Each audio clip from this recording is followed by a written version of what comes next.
Assis sur ce fauteuil, devant les autres qui devaient passer après moi, je me demandais quelle était leur histoire. À l'aveugle, j'essayais de regarder à travers leurs yeux. J'essayais de regarder à travers leurs petites manies, leur manière de serrer la chaise, ou alors de bouger leurs pieds, ou alors leur manière de rester droit et de m'écouter. Certaines personnes m'écoutaient, mais le regard ou alors l'impression qu'ils donnaient me donnait l'impression qu'ils me prenaient pour une folle. Je leur parlais que j'avais été en Afrique. J'avais été en Afrique et j'avais ramené des peaux qu'une femme m'avait offertes. Cette femme était aveugle. Cette femme était aveugle et elle vivait à l'écart du village. J'avais été la voir, j'avais passé la soirée chez elle, j'avais bu le pot, j'avais bu le pot, j'avais bu le pot, un repas traditionnel, et ensuite, elle m'a offert 3 pots qu'elle avait fabriqués elle-même, à l'intérieur duquel elle avait mis des cendres d'animaux. Elle m'a parlé des animaux, elle m'a parlé des animaux qui ont été tués, qu'elle allait récupérer dans la forêt. Elle récupérait les cendres et les mettait à l'intérieur, un petit peu comme un rituel. Elle m'a expliqué que ça purifiait, et qu'après, au-dessus des pots, chaque soir, avec sa main, elle devait passer avec une feuille de chanvre, elle devait passer chaque soir au-dessus, brûler la feuille, et passer sa main au-dessus pour répandre la fumée de feuilles de chanvre qui était en train de brûler. Le soir où elle l'a fait, j'ai regardé son quotidien, je l'ai observé attentivement, alors que j'étais en train de raconter ça, qu'on était autour du cercle, derrière moi, qu'on était autour de ce cercle de chaises, chacun était en train de m'écouter.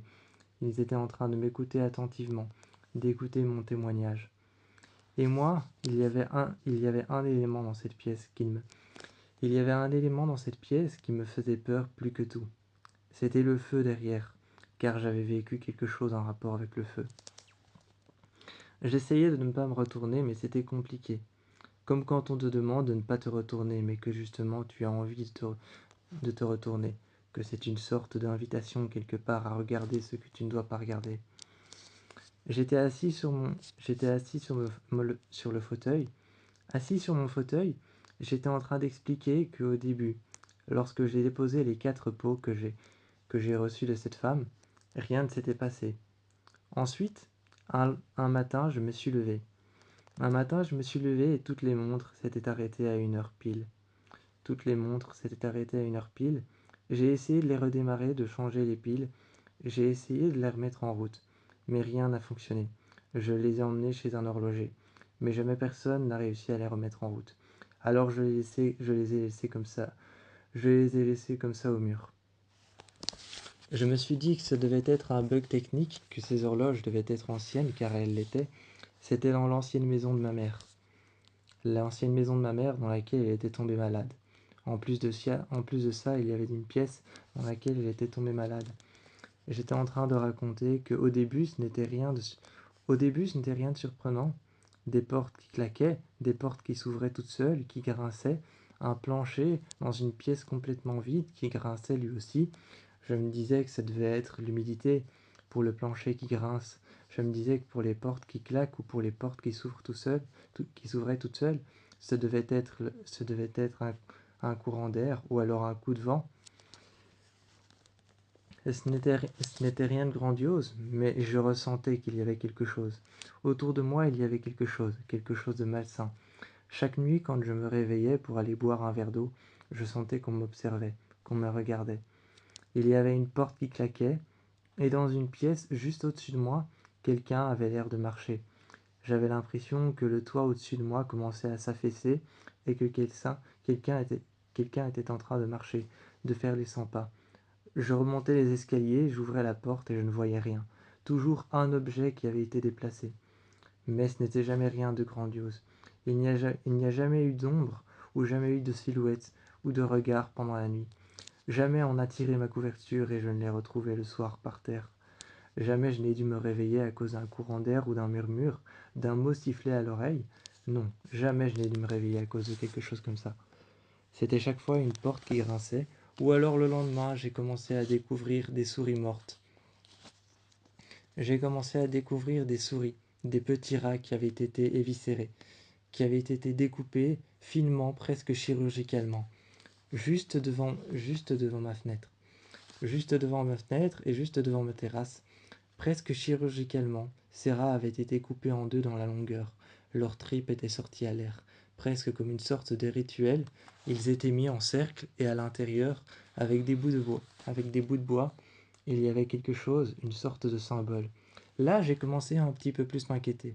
J'ai fait une photo et j'ai été posé plainte j'ai été posé plainte peut-être pour quelqu'un qui voulait m'effrayer. Mais personne n'a voulu me croire quand j'ai expliqué ce qui se passait dans ma maison, que les policiers sont intervenus, ont fait le tour des lieux, personne n'a voulu me croire. Ils ont dit qu'ils allaient mettre dans leur rapport que quelqu'un avait essayé de rentrer. J'ai dit qu'il en fallait plus. J'ai dit qu'il fallait dire qu'il se passait quelque chose de vraiment effrayant ici. Je voulais un garde devant ma maison. Je voulais un garde, quelqu'un qui pouvait rester la nuit, quelqu'un qui pouvait voir si jamais je me réveillais à la nuit à cause de quelque chose, quelqu'un qui pouvait rentrer, quelqu'un qui pouvait me rassurer. Mais jamais ils n'ont voulu m'offrir un garde. Et ça a continué. Des portes qui claquent. Ensuite, une nuit, je me suis réveillé, mais juste avant que tous les cadres et toutes les photos, même sur les meubles, aient été envoyés par terre d'un seul coup. Je me suis réveillé, toutes les photos et tous les cadres sur les meubles avaient été envoyés par terre, comme si quelqu'un les avait dégagés des meubles et les avait jetés des murs. Je me suis levé et je me suis coupé le pied avec un morceau de verre. Ça devait arriver. Et ça a continué, ça a finalement empiré. Finalement, je me sentais oppressé. J'ai voulu partir de cette maison, mais dans le motel dans lequel je me suis installé, les mêmes choses se sont produites. Des marques de griffes au mur qui apparaissaient soudainement la nuit, sans faire de bruit, et le matin je les remarquais, ces marques de griffes. Ou alors des objets qui étaient dans ma maison, qui me rappelaient ma mère, ou qui me rappelaient mon enfance, réapparaissaient dans ce motel. Et ce motel pourri, avec au début quelques petites taches de pourriture noire, s'accentuait de plus en plus et devenait de plus en plus grande. Je faisais des rêves très dérangeants. Je faisais des rêves très dérangeants qui paraissaient être réels à la réalité, qui paraissaient être réels, idem à la réalité. Des rêves qui se passaient souvent dans mon ancienne maison, quand ma mère était encore malade. Des rêves où j'étais toute petite et je devais confronter cette vieille dame aux yeux blancs. Cette vieille dame aux yeux blancs, au cou, au cou qui était tordu, au sourire qui me faisait peur. Cette vieille femme au sourire abusé, aux yeux blancs, à la peau qui était teinte comme un clown de cirque et qui me regardait avec ses yeux blancs fixes. Jamais elle ne clignait des yeux. Et dans mes rêves, elle était là, mais dans la réalité, jamais dans cette maison. Elle ne faisait que claquer les portes ou alors que les ouvrir. Elle me donnait l'impression que quelqu'un était là dans une pièce vide lorsque le plancher s'affaissait et commençait à grincer et faire du bruit. Les gouttes d'eau qui tombaient du plafond à l'intérieur me donnaient l'impression que partout elle essayait de me hanter, de me donner l'impression qu'elle était là. Mais jamais elle ne se montrait réellement. Jamais elle n'était palpable ou jamais je ne pouvais la voir sous forme de silhouette. Dans mes rêves, par contre, j'arrivais à la voir. Tout a commencé par une impression de déjà-vu. J'étais retourné dans ma maison d'enfance, et tout a commencé par une dînette que je n'aurais jamais dû trouver, un service à thé, une petite dînette pour les enfants, et des vêtements qui avaient été soigneusement pliés et mis à l'intérieur de cette malle. Une dînette que je n'aurais jamais dû trouver, et pourtant je l'ai prise. Tout a commencé par une sensation d'être enfermé à l'intérieur de ma maison. Je savais que je n'étais pas folle. Je savais que je n'étais pas folle, et pourtant, tout a commencé avec cette sensation d'enfermement. J'avais l'impression que je ne pouvais ouvrir plus aucune porte. J'avais l'impression que je ne pouvais ouvrir plus aucune fenêtre. J'avais l'impression que je ne pouvais m'approcher de plus aucun couloir. J'avais l'impression que dans chaque chambre, il se passait quelque chose. Jamais je n'aurais dû prendre cette dînette. Jamais je n'aurais dû prendre ces vêtements. Et pourtant, je les ai pris. Je les ai pris, je les ai mis dans une armoire. Et à partir de ce jour-là, à partir de ce soir-là où je les ai mis dans l'armoire, des phénomènes ont commencé à apparaître. Ça a d'abord commencé par des frappements contre le mur. Alors que j'entendais une main frapper contre le mur de l'intérieur, je l'entendais. frapper et tambouriner, toujours derrière le même meuble. Je me sentais dépassé, je ne savais pas ce qui se passait, mais je savais que je n'étais pas folle. Alors je me disais que je n'étais certainement pas seule. J'ai finalement cherché dans les murs, mais tout ce que j'ai trouvé, ce ne sont que des vieilles parois en bois et des vieilles parois en briques et en plâtre effrité. Finalement, à l'intérieur, rien. J'ai finalement appelé quelqu'un qui a réparé le mur que j'avais détruit. Après l'avoir réparé, j'ai senti une odeur nauséabonde. Cette odeur nauséabonde traversait les couloirs et les escaliers. Elle rampait, elle apparaissait même en haut, au deuxième étage, alors que cette odeur nauséabonde, pour moi, venait certainement de la cave, là où j'entreposais dans une malle, là où dans une malle et dans une vieille poubelle, dans une vieille benne immense, là où je mettais toutes mes ordures. Là où, dans une, Là où dans une malle, il y avait un compost, juste à côté, une vieille benne à ordures à l'intérieur desquelles je mettais toutes mes ordures qui venaient de la poubelle. Je me disais que ça venait certainement de là. Mais un soir, je me suis assis contre le mur et j'ai vu apparaître des traces de mains. J'ai vu apparaître des traces de mains, des empreintes de mains, toutes sanglantes et encore fraîches, qui marquaient le mur. Qui marquaient le mur comme si quelque chose que je ne pouvais pas voir était en train de le marquer et de marcher. Cette chose ne marchait qu'avec des mains à l'arrière et des mains à l'avant, comme si elle n'avait pas de pieds.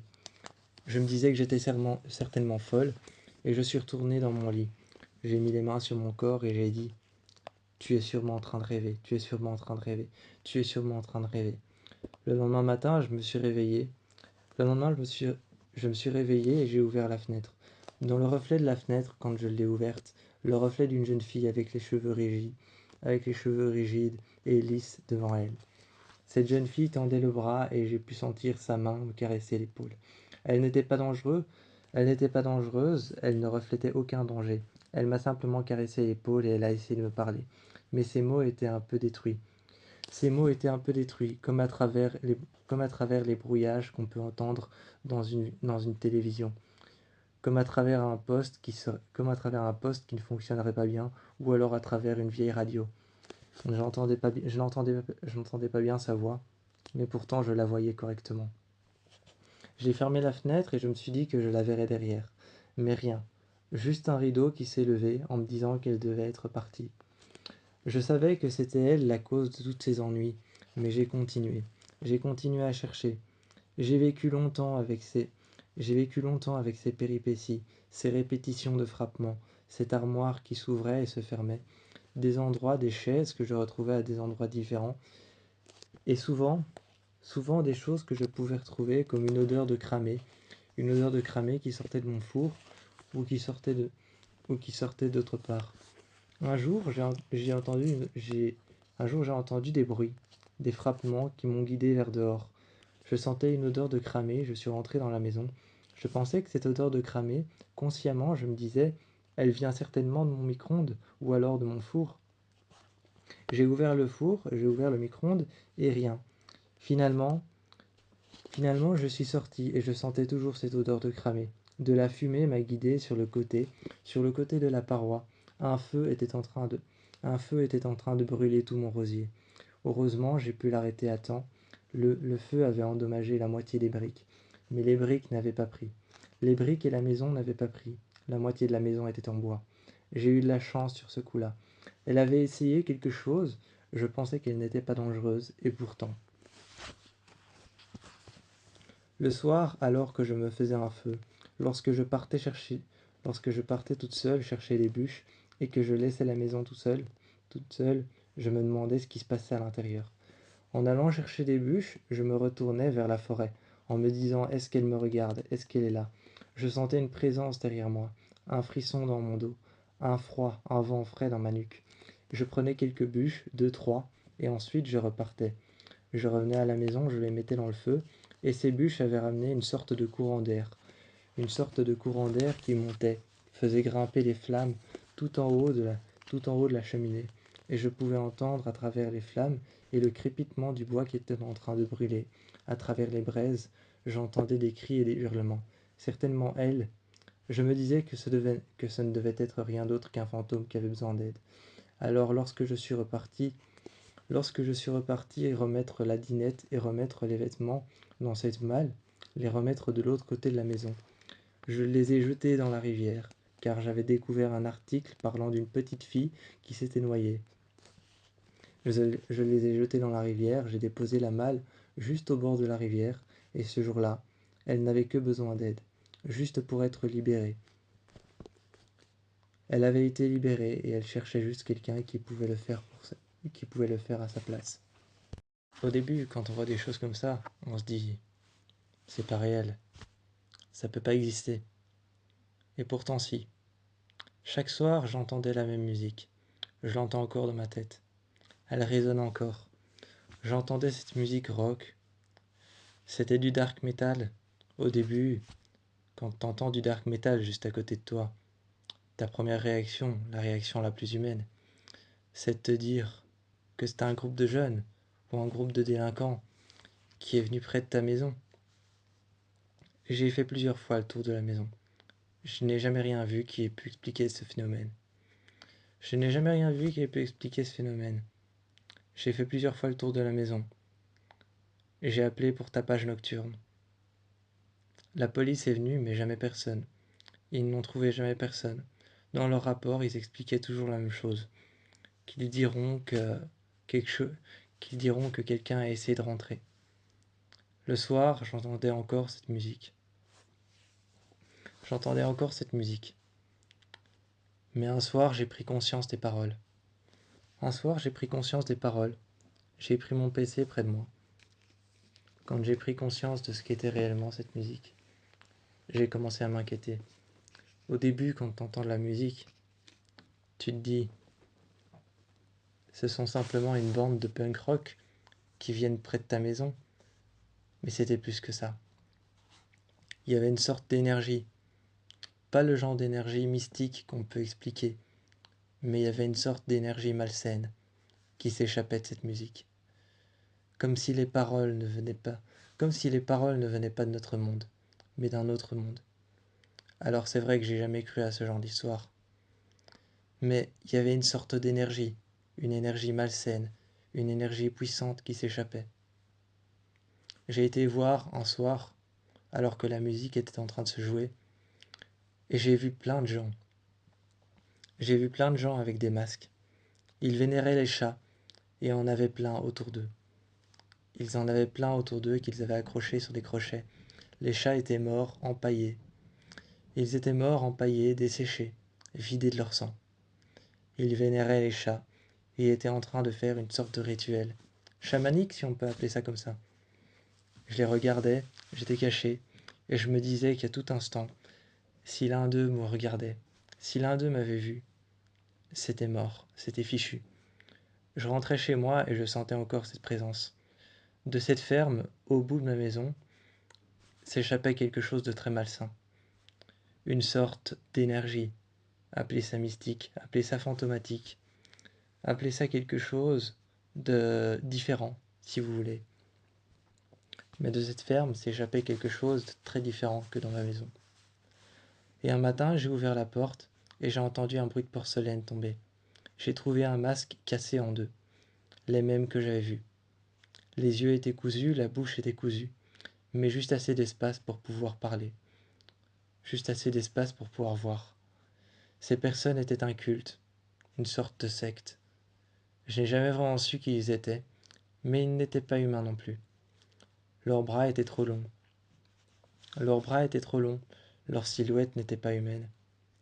Je n'ai jamais su si c'était des femmes ou des hommes, des personnes ou des fantômes, des gens venus d'autre part. Je n'ai jamais su ce qu'ils voulaient non plus. Quand je voyais ces gens, je me disais certainement qu'ils vénéraient quelque chose, et que c'était le seul endroit où ils avaient trouvé, c'était le seul endroit qu'ils avaient trouvé pour pouvoir faire leur rituel. Alors oui, chacun a ses rituels, mais quand on voit ce genre de choses, on a plein de questions qui nous passent par la tête. Est-ce que c'est réel? Est-ce que ce que je vois vraiment est réel? Est-ce que ce que j'entends est vraiment réel? Est-ce que la traduction de cette chanson est vraiment ce que je lis sur Internet? Est-ce que cette chanson va réellement faire quelque chose? Lorsque je sens cette énergie qui s'échappe de cet endroit, est-ce que cette musique va réellement faire quelque chose d'obscène? Est-ce qu'elle va, est-ce qu'elle va réellement ouvrir une porte vers autre part? La seule question que je me posais, la plus grande question, c'était que voulait-il? Voulait-il faire rentrer, venir? Est-ce que ce portail allait servir à faire venir ou à faire partir quelque chose? Voyant leur rituel et leur manière de danser qui était obscène, leur tête et leur visage qui avaient été transformés, peints avec du sang, la manière dont ils accrochaient les chats encore vivants, les hurlements et les cris des miaulements de chats que j'entendais, je me disais, ça va servir à ouvrir un portail, à faire venir quelque chose dans notre monde. Quand on, quand on commence à se poser des questions, quand on commence à se poser des questions sur ce genre de choses, on se demande, est-ce que cette chose va venir m'attaquer? Ou est-ce qu'il la vénère simplement en la faisant venir sur notre terre, dans notre monde? Je me posais plein de questions, mais je n'ai jamais su réellement qui ils étaient. Je n'ai jamais su réellement qui ils étaient, et le jour où la police les a trouvés, on n'a pas su les intercepter. Quelques nuits plus tard, j'ai entendu cette même musique, et j'ai senti cette même énergie. Cette fois-ci, elle ne venait pas du fond du jardin de la cabane. Elle venait de ma maison, de l'intérieur de ma maison. J'ai cherché partout, j'ai commencé à paniquer. Je me suis dit que cette chose qu'ils avaient libérée était dans ma maison, que c'est pour ça que je sentais cette énergie. Plein de choses bizarres commençaient à se passer. Des meubles commençaient à bouger, des armoires commençaient à trembler, des livres commençaient à apparaître à d'autres endroits. Je commençais à me faire mal avec des objets et des outils tranchants auxquels je n'avais même pas eu besoin de les utiliser. Je me réveillais avec des coupures au bras. Je me demandais comment est-ce que j'avais pu faire ça. Je me réveillais couché par terre, en face de la fenêtre. Je me réveillais avec deux fenêtres ouvertes, alors que je me souvenais très bien que le soir, j'avais pris le soin de fermer chaque fenêtre de ma chambre. Ou alors je me réveillais et en bas, je descendais. Et une odeur nauséabonde, type cadavre ou type brûlé, commençait à apparaître dans ma maison. Je ne savais pas quoi faire, mis à part me barricader à l'intérieur. Je me suis barricadé dans ma cave, mais ce n'était pas suffisant. Cette énergie continuait, constamment, à venir à l'intérieur de ma maison. J'ai appelé de nombreuses fois la police, mais je n'ai jamais su qui ils étaient. Quand on voit ce genre de choses, notre instinct de survie se déclenche et il passe en mode survie. On se dit, non, c'est qu'une hallucination, ce n'est qu'un rêve. Mais c'était la réalité. J'arrivais à sentir sa présence. Cette femme, au corps blanc, à la peau pâle, et avec sa robe qui était trempée. Une robe avec des petites fleurs roses, toutes petites, mais avec, mais avec de la dentelle blanche, avec du tissu blanc, du tissu tout fin. Je pouvais même voir à travers ce tissu, je pouvais voir sa peau. Sa peau était toute écaillée, comme si sa peau était en train de tomber. Quand on voit ce genre de choses, quand on voit ce genre d'apparence, on se demande, est-ce que c'est humain ou pas? On se demande, est-ce que cette chose est humaine ou pas? Est-ce que cette femme que j'ai là devant moi, elle est humaine? Quand je l'ai vue la première fois, elle avait l'air inoffensive.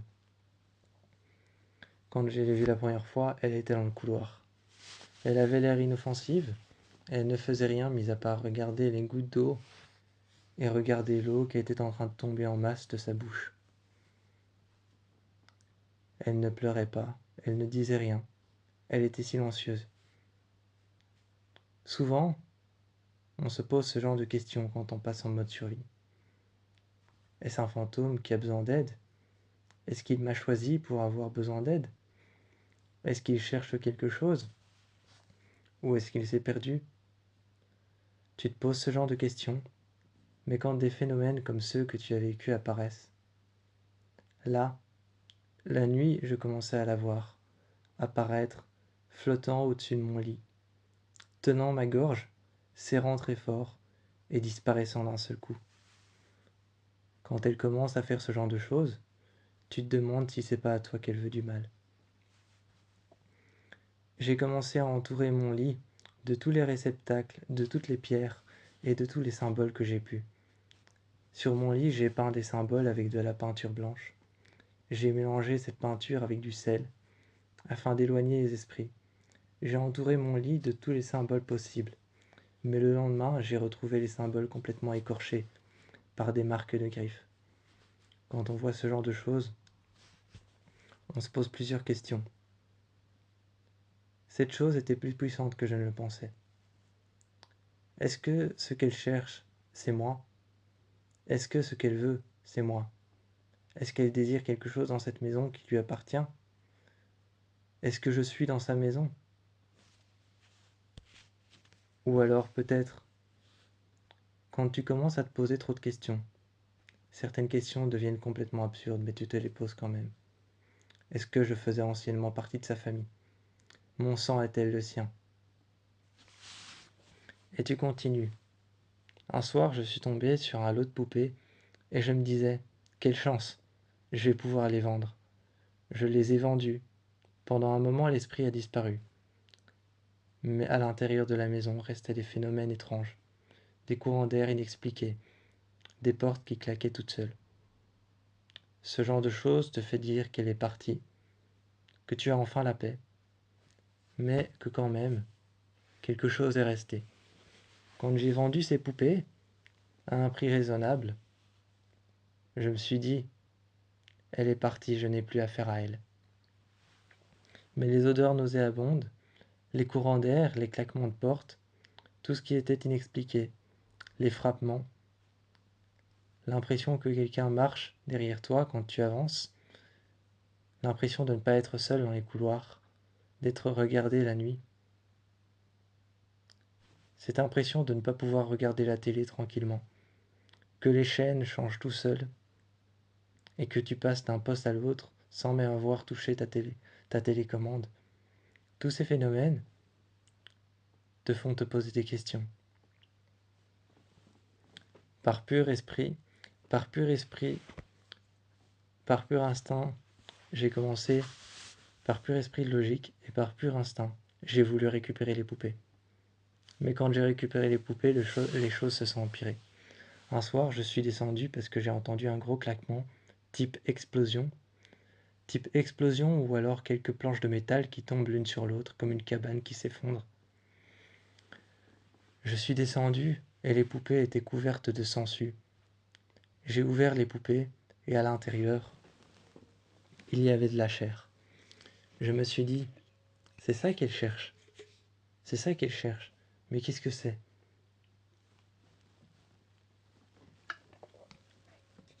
La chair qu'il y avait dans les poupées n'était ni animale, ni humaine. Ça avait l'air d'être une matière noire, grise, mais décomposée. Je ne savais pas ce que c'était. Une sorte de mélange d'organes, ou alors de mélange de peau. Encore saignante, encore sanglante, j'y ai plongé ma main. J'ai vidé les poupées, j'ai jeté les sangsues dans un lac. Les sangsues s'étaient accrochées à mon bras. Je sentais le sang rentrer à l'intérieur des sangsues. Je les décrochais au couteau. Pour ça, j'ai dû me faire des cicatrices. Tendant mon bras devant vous, je vous montre mes cicatrices. C'est de la faute du couteau, de la faute des sangsues. J'ai vidé les poupées et je les ai gardées. Finalement, j'ai voulu aider ce fantôme, mais elle a disparu, le même soir. J'ai gardé les poupées, elle a disparu pendant une nuit, et le soir, elle commençait à réapparaître. Je voyais ses pas, je voyais de l'eau, marquer des empreintes de pieds au sol. J'entendais ses pieds contre le sol, marquer une sorte de grincement sur le plancher. Et finalement, je me disais, que veut-elle? Est-ce qu'elle essaye de régner dans cette maison, en esprit errant, ou alors est-ce qu'elle cherche quelque chose? Elle tournait en rond et reprenait toujours le même couloir. Je me disais qu'elle cherchait quelque chose. Un jour, je l'ai vue à la sortie de ma maison. Je n'ai pas réagi. Elle s'est retournée une dernière fois, a crié et a hurlé. J'ai entendu son cri dans toute ma maison. Ce soir-là, j'ai fermé les rideaux. J'ai jeté les poupées, je les ai cassées avec un marteau. Je les ai jetées dans la rivière, très loin. Et je n'ai plus jamais vu ce fantôme. Au final, je n'ai jamais su ce qu'elle voulait. Elle était là. Elle avait l'air d'errer. Elle avait l'air de errer dans mes couloirs, de chercher quelque chose. Elle m'a fait du mal. Certes, elle m'a poussé à me faire du mal, mais je n'ai jamais su ce qu'elle voulait.